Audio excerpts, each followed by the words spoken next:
Creed en sus profetas. Domingo 11 de septiembre 2022, Primera de Samuel 5. Después de haber capturado el arca de Dios, los filisteos la llevaron de Ebenezer a Asdod. Los filisteos tomaron el arca de Dios, la introdujeron en el templo de Dagón y la pusieron junto a Dagón.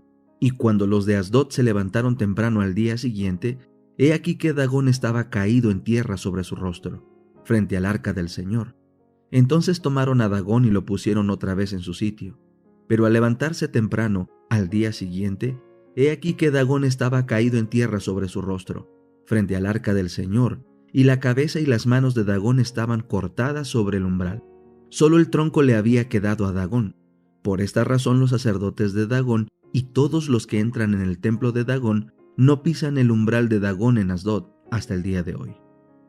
El arca trae plagas a los filisteos. La mano del Señor se agravó contra los de Asdod, los asoló y los hirió con tumores, tanto en Asdod como en sus territorios.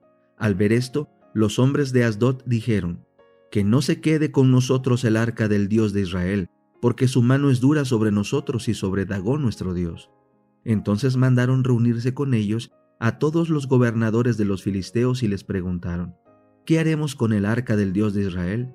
Ellos respondieron: que el arca del Dios de Israel sea trasladada a Gat.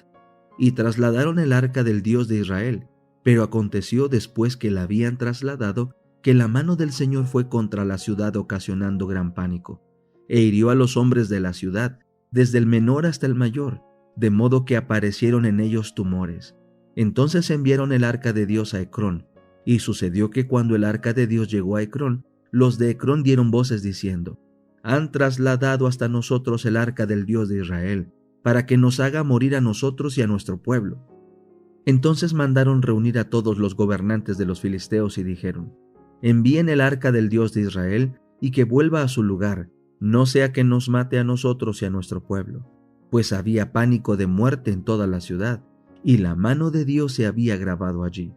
Los hombres que no habían muerto fueron llagados con tumores, y el clamor de la ciudad subía hasta el cielo. Fe y Obras, capítulo 10. Informe de Elena G. de White sobre la reacción al Sermón de Ottawa. Informe del Congreso Anual celebrado en Ottawa, Kansas, publicado en la Review and Herald 23 de julio de 1889 y en mensajes selectos. En la reunión de Kansas, mi oración a Dios fue que el poder del enemigo pudiera ser quebrantado y que el pueblo que había estado en tinieblas pudiera abrir su corazón y mente al mensaje que Dios le enviara, que pudiera ver la verdad, nueva para muchas mentes, como una verdad antigua en un marco nuevo.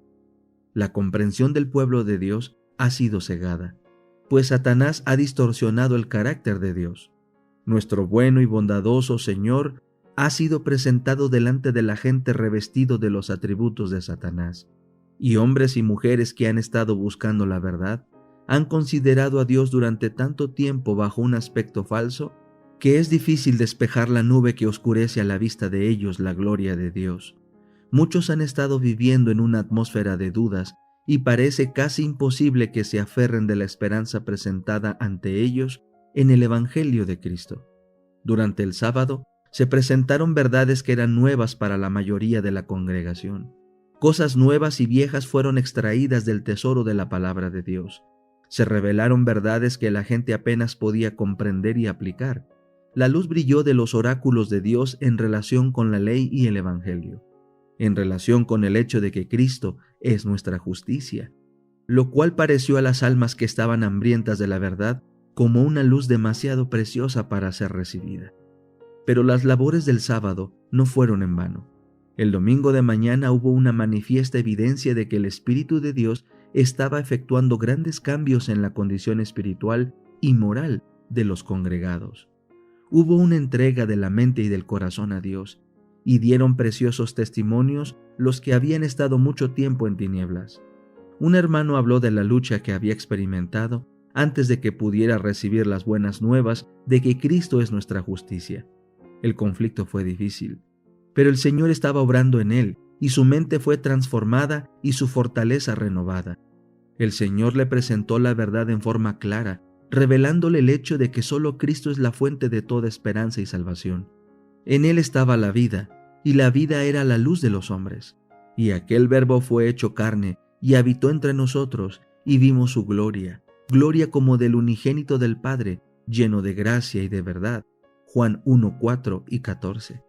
Uno de nuestros jóvenes ministros dijo que había disfrutado más de la bendición y el amor de Dios durante esa reunión que en toda su vida hasta ese momento. Otro declaró que las pruebas, las perplejidades y los conflictos que había soportado en su mente habían sido de tal naturaleza que se había visto tentado a renunciar a todo.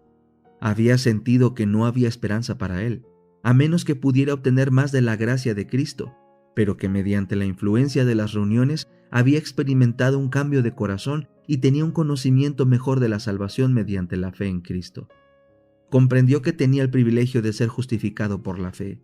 Quedó en paz con Dios y con lágrimas confesó qué alivio y bendición había recibido en su alma. En todas las reuniones sociales se dieron muchos testimonios en cuanto a la paz, el consuelo y el gozo que los hermanos habían encontrado al recibir la luz. Agradecemos al Señor de todo corazón, porque tenemos una preciosa luz que presentar ante la gente, y nos regocijamos porque tenemos un mensaje para este tiempo que es verdad presente. Las nuevas de que Cristo es nuestra justicia han proporcionado alivio a muchísimas almas, y Dios dice a su pueblo: avanza. El mensaje a la iglesia de la Odisea se aplica a nuestra condición. Cuán claramente se describe la posición de los que creen que tienen toda la verdad, que se enorgullecen de su conocimiento de la palabra de Dios, al paso que no se ha sentido en su vida el poder santificador de ella. Falta en su corazón el fervor del amor de Dios, pero precisamente ese fervor del amor es lo que hace que el pueblo de Dios sea la luz del mundo.